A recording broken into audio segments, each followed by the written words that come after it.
18th century से 20th century तक कई महान वैज्ञानिक और डॉक्टर्स हुए हैं जिनके रिसर्च से विज्ञान ने काफी तरक्की की। उन्होंने इस तरह के एक्सपेरिमेंट्स किए जिनके बारे में आप कल्पना भी नहीं कर सकते थे। फिर वह चाहे मृत शरीर को जीवित करने की बात हो या फिर लोगों को महीनों तक भूखा रखने की। उस समय एनेस्थीसिया भी नहीं होता था और डॉक्टर्स बिना बेहोश किए ही मरीजों का ऑपरेशन किया करते थे। कई प्रकार की दवाएं लोगों पर टेस्ट की जाती थी। कुछ प्रयोग तो बहुत ही ज्यादा खतरनाक होते थे। एक दवा से तो एक शख्स के नीचे की टुरी ही टूट गई थी। महिलाओं की खूबसूरती बढ़ाने वाले ब्यूटी प्रोडक्ट एक सीपेट करने से मना कर दिया था, लेकिन फिर भी वह अपने देश के लिए कुछ करना चाहते थे। मार्शल ने एक ब्रोशर छपाया और शहर में बांट दिया जिस पर कुछ भूखे बच्चों की तस्वीर बनी हुई थी। बच्चे भूख से तड़प रहे थे और उनके पास खाली प्लेट थी। ब्रोशर पर लिखा था, इन लोगों को भोजन मिल सके क्या, इसके लिए आप भूखे रहिए। ये मेडिकल एक्सपेरिमेंट का एक इन्विटेशन था। उस समय यूरोप और सोवियत यूनियन में बड़ी संख्या में लोग भूखमरी का शिकार हो रहे थे। इस एक्सपेरिमेंट के लिए मार्शल को कुछ स्वस्थ लोगों की जरूरत थी। करीब 200 वॉलंटियर्स में से 36 लोगों को खाने में दिए जाते थे। मार्शल का कहना था कि जो लोग भूखमरी का शिकार हो रहे हैं उन्हें मीट नसीब नहीं होता होगा। 1800 से भी कम कैलोरीज इन लोगों को दी जाती थी और इसके बाद हर हफ्ते 22 मील उन्हें दौड़ने के लिए कहा जाता था जिससे कैलोरीज बर्न हो सके। कई पार्टिसिपेंट्स ने बीच में ही इस एक्सपेरिमेंट से अपने पैर वापस खींच लिए। कुछ समय बाद लोगों को दोबारा स्वस्थ होने में महीनों और यहाँ तक कि सालों का वक्त लग सकता था। इस एक्सपेरिमेंट के बारे में मैन एंड हंगर अब बुक में लिखा गया है कि कैसे भूखमरी से तड़प रहे लोगों की मदद की जा सकती है। उन लोगों को शूर से दूर रहना चाहते डॉक्टर्स को जल्द से जल्द ऑपरेशन खत्म करना होता था क्योंकि दर्द से मरीज की हार्ट बीट रोकने का खतरा भी बना रहता था, इसलिए कुछ मिनट्स में ही सर्जरी को पूरी कर ली जाती थी। ब्रिटेन में रॉबर्ट लिस्टर नाम के एक सर्जन हुए। महीनों और यहाँ तक कि सालों का वक्त लग सकता था। इस एक्सपेरिमेंट के बारे में मैन एंड हंगर अब बुक में लिखा गया है कि कैसे भूखमरी से तड़प रहे लोगों की मदद की जा सकती है। उन लोगों को शूर से दूर रहना चाहते डॉक्टर्स को जल्द से जल्द ऑपरेशन खत्म करना होता था क्योंकि दर्द से मरीज की हार्ट बीट रोकने का खतरा भी बना रहता था, इसलिए कुछ मिनट्स में ही सर्जरी को पूरी कर ली जाती थी। ब्रिटेन में रॉबर्ट लिस्टर नाम के एक सर्जन हुए लेकिन उस समय ऑपरेशन पर समय 4 में से एक शख्स की मौत हो जाती थी। रॉबर्ट लिस्टर एक बार एक पेशेंट की पैर की सर्जरी कर रहे थे। पैर को काटते समय उनसे एक सहायक की उंगली कट गई, लेकिन रॉबर्ट ऑपरेशन जल्द से जल्द खत्म करना था और उन्होंने सर्जरी जारी रखी। इसी बीच एक सीनियर सर्जन के हाथ पर भी एक ब्लेड लग गया। करीब 2 दिनों के बाद मरीज और उंगली कटने पित लोगों को दोबारा जिंदा करने को लेकर भी इतिहास में कई एक्सपेरिमेंट्स किए गए हैं। साल 1818 में एंड्रयू यूरी ने भी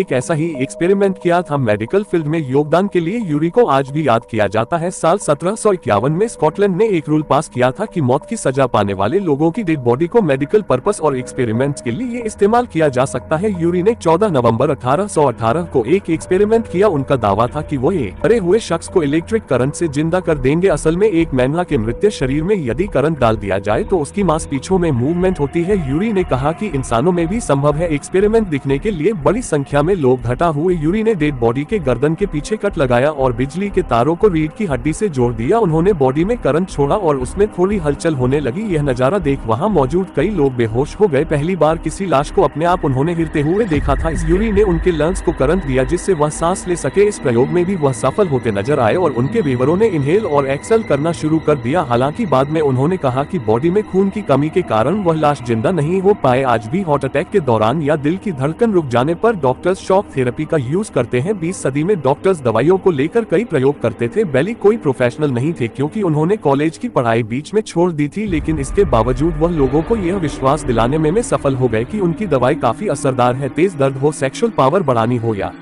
कोई अन्य शारीरिक समस्या, उनकी दवाई कई चीजों में असरदार बताई गई है। लोगों ने रेडिथोर का प्रयोग करना शुरू किया और उसके बाहों में चोट आ जाती है। दर्द कम करने के लिए डॉक्टर्स उसे 1 चम्मच रेडिथोर लेने के सुझाव देते हैं, लेकिन उस शख्स को रेडिथोर इतनी पसंद आती है कि वह रोजाना 1 बोतल रेडिथोर का सेवन करना शुरू कर देता है। कुछ ही दिनों के वह अपनी खुराक 2 बोतल रोजाना कर देता है और 1 साल के बाद वह 3 बोतल रेडिथोर का सेवन करने लग जाता है। एक दिन अचानक उसके नीचे का जबड़ा यानी कि ठुड़ी नीचे गिर जाती है। ये कोई मजाक नहीं था, बल्कि सच में उसका नीचे का जबड़ा अलग हो जाता है। शख्स को दर्द भी नहीं होता क्योंकि उसकी ने भी रिस्पॉन्स करना बंद कर दिया था। डॉक्टर उसे एक नया जबड़ा लगाते हैं, लेकिन कुछ समय में उसकी मौत हो जाती है। साल 1965 में उसकी बॉडी पर एक्सपेरिमेंट किया गया तो पाया गया कि मौत के 33 सालों के बाद भी उसकी बॉडी में रेडियम के ट्रेसेस मौजूद थे। बेली की दवाई रेडिथोर पर सरकार ने बैन लगा दिया था, तो उस रेडियम का इस्तेमाल महिलाओं को धूप नहीं मिल पा रही है, जिस वजह से उनकी स्किन का टोन खराब होता जा रहा है। ऐसे में वह लिक्विड सनशाइन का इस्तेमाल कर सकते हैं, यानी उन्होंने अपने प्रोडक्ट्स को लिक्विड सनशाइन के तौर पर बेचना शुरू किया। लिपस्टिक और कई क्रीम्स भी इस कंपनी ने बनाए जिन्हें महिलाओं ने